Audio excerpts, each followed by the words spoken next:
And we are, what, 5 days out? Four days out, so this is great. Yay! And I am so grateful. We're going to finish strong, so I am really grateful to have Ivanka in the state supporting our efforts, and really excited about the great things that are happening in Iowa, and certainly appreciate this administration and all that they've done for not only this country, but for the state. So on behalf of Iowans, I just want to say thanks for cutting taxes and reducing regulations that really stifle innovation and job growth. They're working hard every day to make sure that we have free and fair trade, and we know how important that is to Iowans. And how about that E15 year-round? Hey, how about that? Promises made, promises kept, and we're so grateful for that. And I really appreciate, especially on just the focus on workforce and helping not only Iowans, but Americans get the skills to fill the jobs that are available all across this country. So that's not going to only help individuals, but it's going to help continue to grow this economy. We're really excited about it. And the access to the administration has been second to none, and I am so appreciative of that. And what I love most is it aligns with what we're doing here in Iowa. So I love to say Iowa's a state that's getting things done, and this Republican team is a team that's getting things done. We're too cutting taxes, historic tax cuts in the state of Iowa, while maintaining our priorities, investing in education and job training, really making sure that we have an integrated and coordinated healthcare system for all Iowans, and fighting every day to make sure that we can keep Iowa moving. Yes.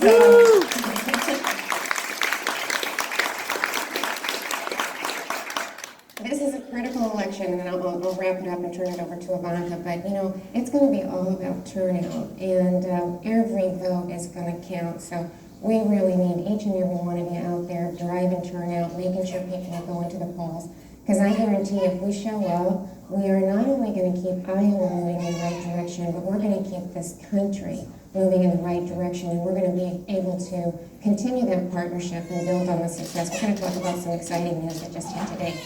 So, you know what? This is Ivanka's third time to the state of Iowa. My goodness, how many can say that? 3 times she has been in this state.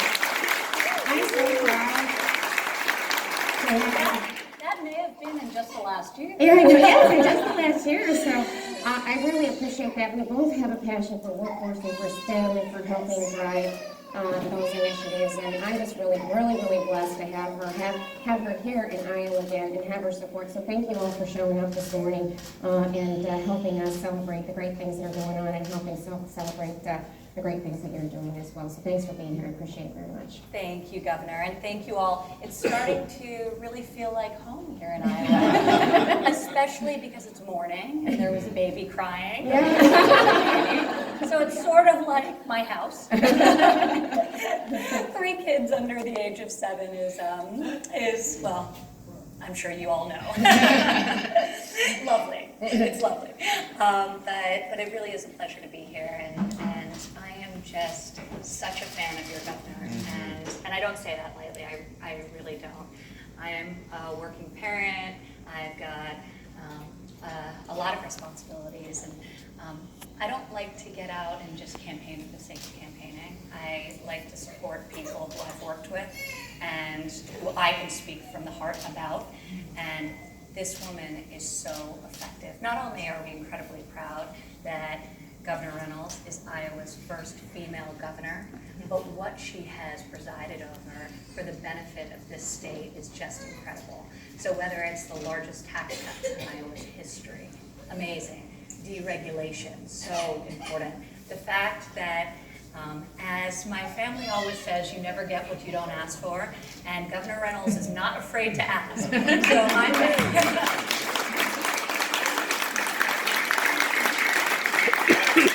I would say that E15 year-round is probably an example of that. So one of many, but you are never shy about your opinions and perspective, and it really informs policy. And that's important. That's exactly what we want. The states are the ultimate laboratories of innovation in our country. So the more I travel, the more I get out into the states, the more I see the best in class examples of what's working, the better equipped we are to make the right decisions back in Washington. And Governor Reynolds has been core to that mission. That's why I've been in this state so many times. A friend of mine, one of the major tech leaders, knows how passionate I am about STEM education for the next generation, but also workforce development for current workers who may be interested in enhanced career opportunities, or they're concerned that their job will be automated out of existence, and want to know that they're on a pathway to learning a new skill that will enable them to thrive in this really just booming economy. So we've been very, very focused on workforce development across the spectrum of ages. But this gentleman called to me and he said, you have to see what's happening in Iowa. You have to go visit the Waukee Apex facility and see this perfect example of integration with the business community, informing the skills being taught to students in the classroom, and that resulting in jobs, direct jobs. So whether they go on to college or whether they leave high school and go directly into the workforce, all pathways to the American dream are open to the people of Iowa and to the people of this country. And we've seen such great examples. So that was one of my first visits here, to really learn from what this state is doing to promote workforce development. I will say, because you alluded to it earlier, but there's a lot we're fighting for in this election. And one of the reasons I'm here is it's so important to keep it going. The work of the federal government, there's a lot we can do. Obviously, we're lowering federal taxes, the largest tax cut in decades. In the first year of the administration, we're cutting burdensome regulations that are impacting businesses large and small in the lives of everyday Americans.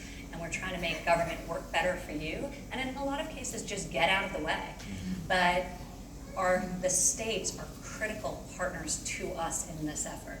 A lot of the burdensome regulation happens at a state level. So we have to work hand in hand with governors. Licensure issues, where licensure has become this giant boon of revenue for the states, and it's really disproportionately impacting those at the lowest end of the spectrum who can't afford new licenses, who can't afford to go get a license to be a dog walker. They had these crazy examples. So licensure is a big issue, but really it comes back to seeing what's working on a state level and that informing the policies we create on a federal level. And this governor has just been unbelievable since day one. So I am so proud to be here to share my experience dealing with Governor Reynolds and just to support her wholeheartedly. Well, you alluded to it already, the jobs report that came out today, and the latest Yes. report from the Labor Department. So can we share a few highlights now? 250,000 jobs in October. Wage growth, the fastest since 2009. At the 5-decade low unemployment, and consumer confidence at the highest point in 18 years. And I'm just going to add two metrics to that, which are just amazing. At 4.4% Hispanic unemployment, it's the lowest rate ever reported. It had previously been the lowest rate, and it's now reached a new low. We have no job losses in any industry, which is almost unprecedented. So across the spectrum of industries, jobs have either seen growth or maintained, stayed steady. At 3.7%, this is the lowest unemployment rate since 1969, which is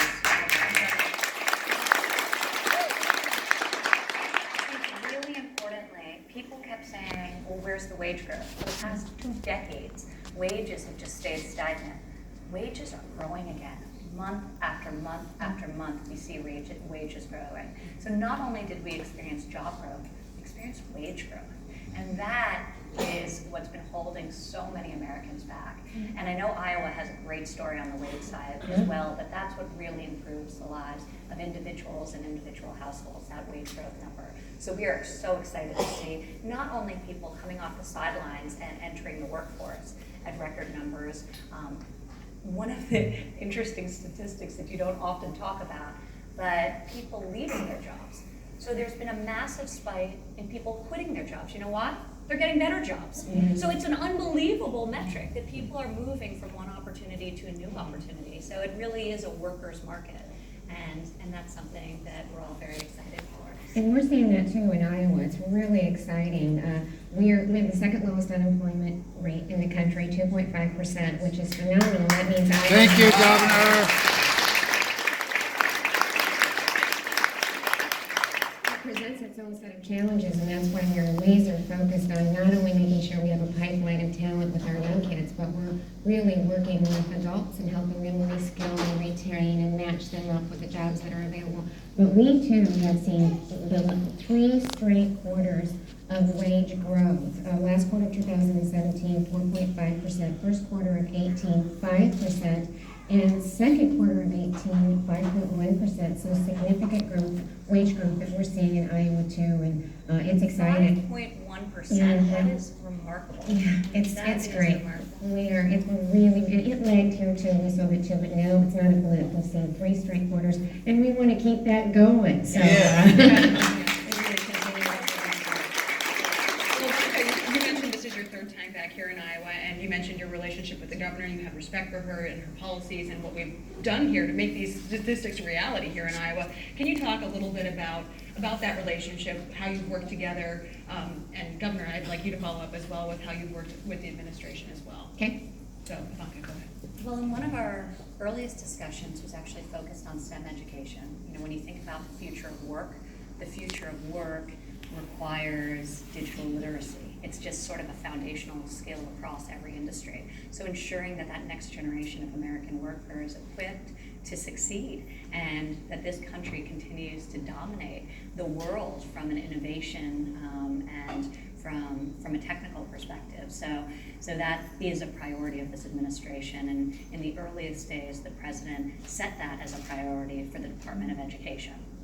Obviously, we believe that the Department of Education should be amplifying the work that's happening on a state level, not dictating the work. So that meant that we started traveling the country and really seeing what was working in the STEM space. And that was the first visit where I came. I actually called Governor Reynolds. We had a conference call with numerous industry leaders and governors to talk about best practices and how we can really prioritize and advance STEM education, particularly for girls and minorities who are disproportionately underrepresented in these critical fields when you think about the lucrative, fast-growing career fields of the future. So I came and we visited great programs doing that. Since that, we've spent a lot of time talking about training opportunities for mid and late career workers who want to have a chance, and there's never been a better time to be a worker here in America.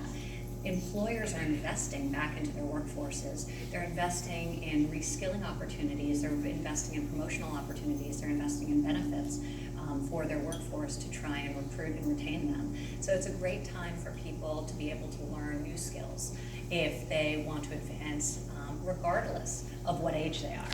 So this is something we've really focused on in the White House, ensuring that everyone has this pathway to growth in their careers. And they're just amazing stories that you learn across the country. I was in Eastern Kentucky last week, and I met a gentleman who was unable to secure a job anywhere. He had been turned down for a position bagging groceries, and numerous times, and he had been out of the workforce for over a year. He took a short course in coding. He became a coder, and he said now once a week he's getting solicitation emails from Silicon Valley trying to recruit him to leave his current computer science job and join their team. So there are just so many opportunities available to workers in this country, and we want to learn from that, and we're learning from what's happening in the state. So we've spent an enormous amount of time talking about that. And Governor, your relationship with the administration, the White House, Yeah. and how you advocated for Iowa, because Across you're working hard and you're asking those questions. Yes, I am. That's a mic drop moment, right? Mic drop moment. Yes, we are. Well, I've been passionate about STEM for a long time. It was really one of my main initiatives as Lieutenant Governor, and we're just seeing the results from really investing in science, technology, engineering, and math. And we also focused on underrepresented and underserved. And the best thing about it, too, is it brought educators in business and industry together. They were operating in silos, for heaven's sakes. And we need our job creators helping define what they need in workforce. So it has just been an amazing initiative to see it just grow and the momentum just spread across the state. And we do have a nationally recognized STEM program. We have other states that travel to Iowa to see what we're doing, and countries travel to Iowa and see what we're doing so that they can emulate that back home. We've and actually we're doing so well. I had way too many conversations with the White House because they took our executive director, Jeff Weld, of our Governor's STEM Advisory Council to the White House to actually help scale. But we were really proud to do that because we really, really believe in it. And the best thing is we're seeing results from kids that are participating in the high quality scale-up programs that we have. We've seen increased scores in math, science, and reading. So we know that it works. We have the data to back that up. And we're working every day to figure out ways that we can take this initiative and scale it across the state and get it in front of more school districts and more students, because we know that it works. And we refer to it as STEM, but I always say in Iowa, we throw the A in when we can, and it's really a part of the rubric in the high quality scale-up programs that we have. And in Iowa, you know what, that A buys me not only arts, but agriculture. So it is a win-win for Iowa. And that's one of the things that's so amazing about Governor Reynolds. She's so committed to ensuring all of Iowa succeeds. Mm-hmm. So her focus on rural Iowa, her focus on the cities of Iowa, it's been every conversation we talk about the various demographics that you want to see thrive in this booming state economy and national economy. So yeah, and we've spoken a lot of times about ethanol. That's what I was going to say. And just from a trade perspective, because it is so critical to our state, 1 in 5 jobs are attributable to our ability to export our goods and commodities. So it's critical, and to states all across this country. And on multiple occasions, not only have I had the opportunity to pick up the phone and talk to the president or the vice president or Secretary Perdue or Ambassador Lighthizer, but I've had the opportunity, they invite us to Washington, D.C. to sit around the table and figure out how we can move this forward and collectively get the things done that we want. And I think, well, the last time I had got in front of Ivanka and the president was on our way to Piasta for the workforce roundtable that we did, and I think we talked about E15, maybe more than workforce than that, right? Yeah. But anyway, I can't reiterate how important it is to have the access that we have. And they're in our state all the time. This administration and the cabinet is in our state all the time, seeing what we're doing, asking what's working, how can we partner, how can we make this better, what are some of the best practices that we can scale. And I appreciate that so much, and I know my colleagues across this country, other governors, also reiterate that just without hesitation, and I'm so appreciative of that. Woo!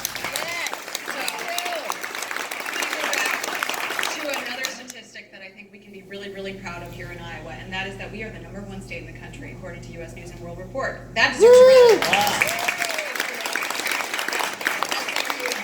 credit. I think it's amazing to be able to celebrate that, and so I think that speaks to things that we are doing well here in Iowa. And Ivanka, you travel all over the country. You see what's going well in states, what's not going well. Can you give us some examples of places that you have seen things that we need to look at, or where Iowa is a model? And then, Governor, I think you should maybe address some of the things that you think other states need to look to Iowa for, STEM, and the list goes on and on and on. But well, as I mentioned earlier, I think traveling is critical. You have to get out of Washington, and you have to experience, and you have to hear from people, and you have to hear the stories, hear their individual challenges. It's those individual stories, those individual interactions that really bring everything to life and inform you in a much more holistic way of the needs of the American people. And so there are some states that their state and local officials are serving them very well, and others clearly not, in our perspective. And I think a lot of that's borne out by the type of growth we're seeing, or in some cases lack thereof. But the only way for us to succeed as a nation is for each of the states to succeed and to thrive. I mean, we're one country. So that the voice of governors at the table, the voice of governors in the White House is absolutely critical. And it's why we have such an open door policy. And it's why occasionally we steal the best talent we see when we travel across the country. So recruitment, sorry about that, I may never be invited by a governor again after they found out that I stole Jeff Wolf for OSTP, our Office of Science and Technology Policy, from the governor. But you want to find that talent that's doing great things and try to figure out how to scale that so that all Americans can enjoy the same benefits. Yeah, and number one, it encompasses a lot of different categories. It really does. I think there were 70 different metric, tens of thousands of data points, from infrastructure to healthcare to opportunity to quality of life. The reason we were ranked as the #1 state is we were in the top 10 in almost every sector that they top 20, in almost every sector that they measured, and there wasn't another state that came close. But when I got to be in New York to be recognized for the #1 state in the country, it's just so awesome to be in New York and have this little teeny tiny state in the heartland of America be recognized as the #1 state. And when they asked me about it, I said, let me be clear about this. This is a recognition of our people. It's a recognition of our work ethic, of our values, and of Iowans who are making a difference in communities all across this state. And that's what I appreciate about this administration and about Iowa. We believe in the people, and we believe in putting in place a government that works for you and with you, limited in size, but really pro-growth, pro-business, pro-people, so that you all can go out there and do what you do every single day, and that's create jobs, grow the economy.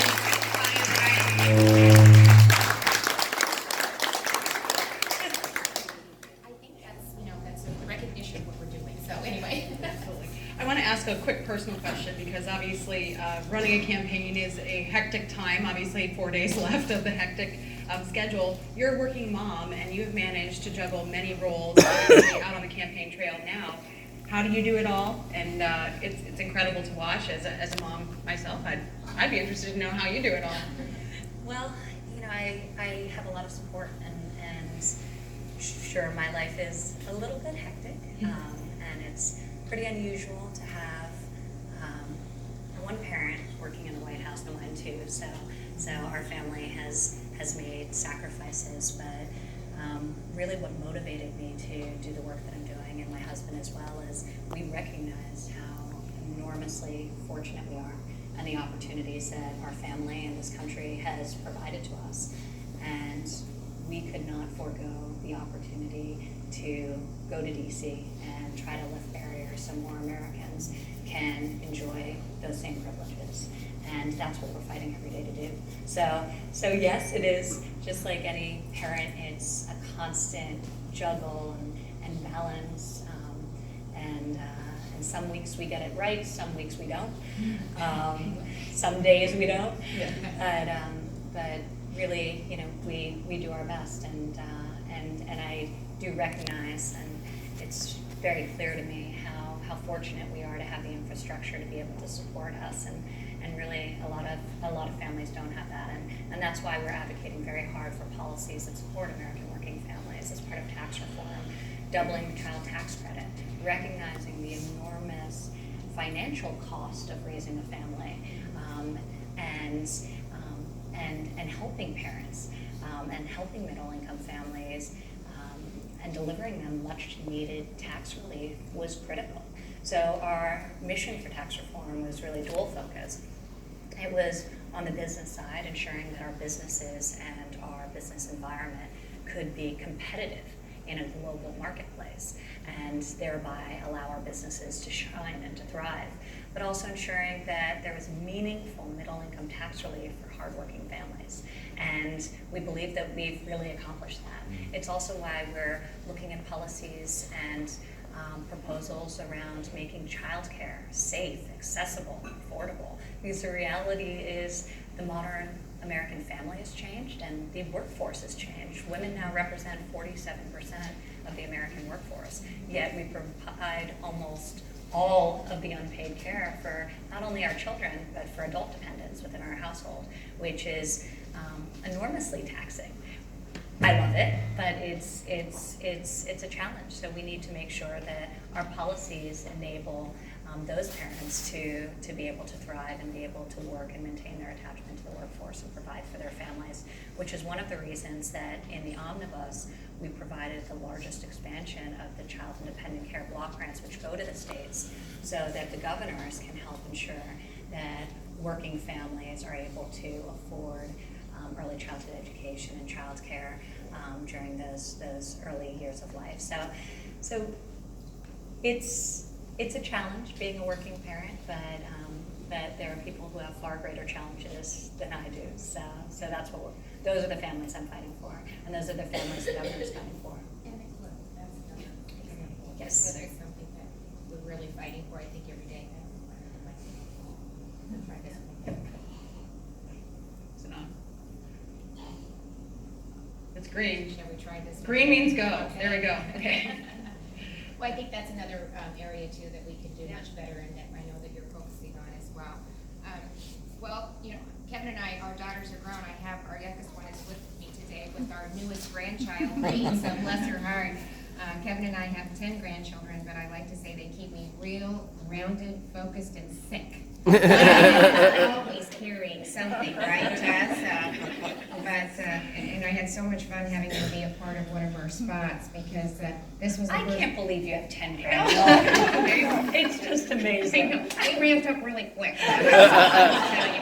So I wanted to show Iowans, you know, they're just such an important part of my life, and really a lot of the decisions I make are really rooted in family, and Kevin and I working hard to make ends meet when we were raising the 3 girls, and that's the philosophy that I use when I'm putting in place policy for Iowans. But we had the 10 grandkids, one of them was sick, but most of them were there, be a part of the commercial, and it was the first time that Grandma got to say, just be yourself, be your wild, crazy self. You know, I'm usually calm down, get off the furniture, quit jumping, holy guys. This time they got the okay to really show Iowans what happens at Grandma and Grandpa's house on a daily basis. And the other thing was we did a little spot on the trampoline outside, and they're not supposed to wear their shoes on the trampoline, but I put mine on and I got scolded. You know, you're not supposed to have those on. But, you know, you just do it, right? That's why I think women make great candidates, because we're used to multitasking, and you know what we do, because we've done it our whole life, because you see a problem, you collaboratively work together, you solve the problem, because you know there's another one waiting right there for you to tackle next. And I think that's how we move through things, that's how we approach things, and I think that's why it's really an advantage to have the diversity, not only in the workforce, but in government as well, because I think it's really healthy and it really helps move things along. I think this last question I'm going to ask both of you as we kind of wrap up our conversation this morning is, you know, we have a lot of things to celebrate. We've talked a lot about these statistics that are amazing, but I think what it comes down to is you're working every day. You mentioned your priorities and your priorities. What are you most proud of? You've been helping in, you know, capacity for 2 years. You have been in office, you know, a year and a half, more than that. A little over a year and a half, yeah, 2 months. What are you most proud of? Well, I'll start real quick. I'm really proud of our last legislative session. Almost everything we did, we got done in a bipartisan manner, and I think that's really exciting. Probably I think 3 that I'm really proud of. Comprehensive tax reform, it was just really important because of what they did at the federal level and federal deductibility. If we had not implemented tax reform, those same individuals that you talk about, businesses and working families and farmers, would have seen their taxes go up, and that's not what we were fighting for. And so to be able to bring the legislature together and get that done was really important. We're not done. We're going to continue to look at corporate and additional tax reform moving forward. Our biggest barrier to economic growth is people, and so to get the Future Ready Iowa initiative passed, hey, get this, unanimously. Nice. Every single legislator, Republican and Democrat, House and Senate voted for that, and I think that's a testament to what we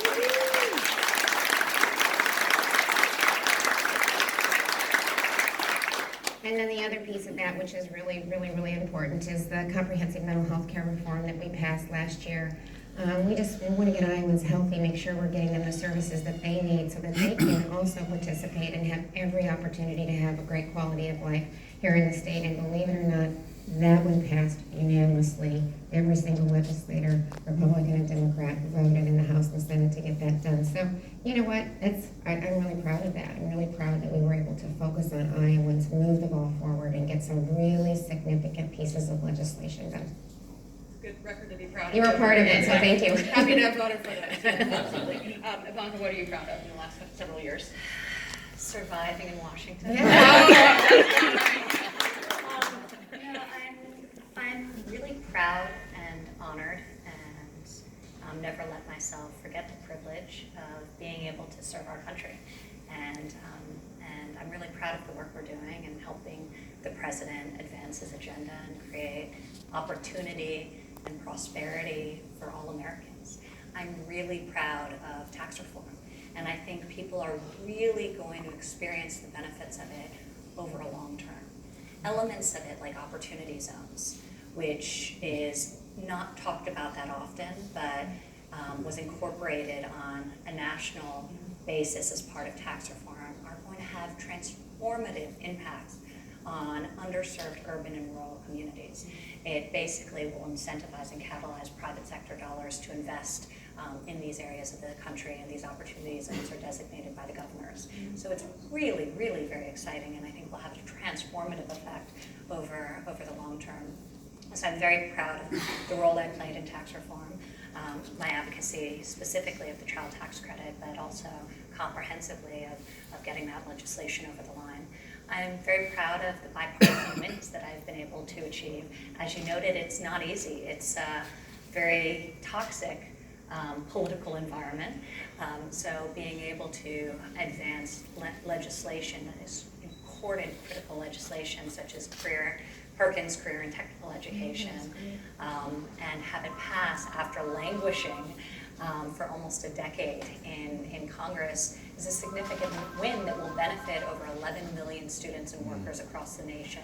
And again, this is block granted money to the states to fuel the best programs that you have on the workforce development front. So I'm very proud of legislation like Perkins, Sesta Fosta, the work I've been doing to combat human trafficking, which is arguably the greatest and gravest of human rights violations. We've done significant work both administratively and legislatively in a very bipartisan fashion. And I'm obviously very proud of my father and my husband. My husband was very intimately involved with Ambassador Lighthizer, and of course, I'm at the direction of the president in the new U.S.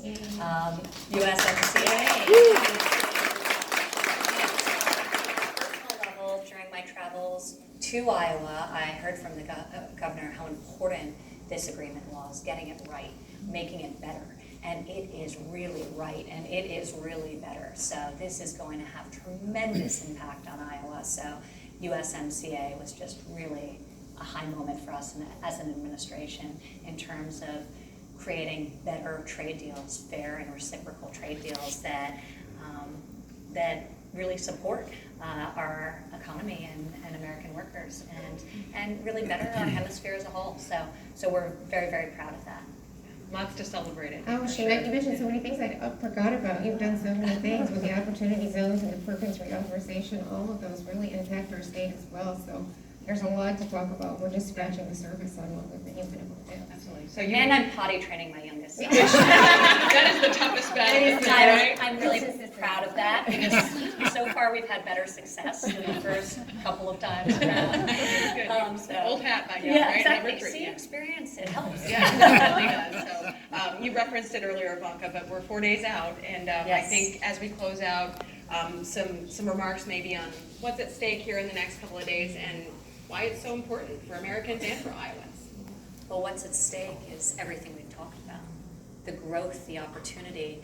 These are metrics that we've never seen, historic metrics nationally and locally. So that's at stake. future growth and prosperity is at stake. And I cannot overemphasize how important it is that we have governors who are aligned with us and are working to advance our common goals. It is absolutely critical in each of the states that they help us and they work with us. And in the governor, you have somebody who's been just a tremendous champion for Iowa, and that is why I'm here. There's a lot at stake and a lot to lose, because Iowa is really booming, and we want to keep that going. Yes. Governor? Oh, and I want to keep that going too. So Keep it once going. again, the partnership, Keep it keep moving. Iowa moving. Yes. Keep it And moving. it's really, the decision, I think, is that clear and it's that simple. Do we just continue to build on the phenomenal momentum that we're seeing take place, not only in Iowa, but across this country? Or do we stop, reverse course, and go backwards? And for the life of me, I can't imagine why anybody would want to stop and go backwards. I am so excited to have the opportunity to build on the success that we've seen over the last couple of years. And really, I like to say we have a great story to tell. We have a lot to be proud of, but guess what? We have a lot of work yet to do, and we are just getting started. So please, go out there and vote. Get other friends, family, neighbors to the polls, because if you do that, if we show up, I truly believe we will be successful, and we'll get to continue this great partnership and this great momentum that we're seeing take place, not only for Iowans, but for Americans all across this country. So get out there and help us get it done. It is worth fighting for. It is worth fighting for.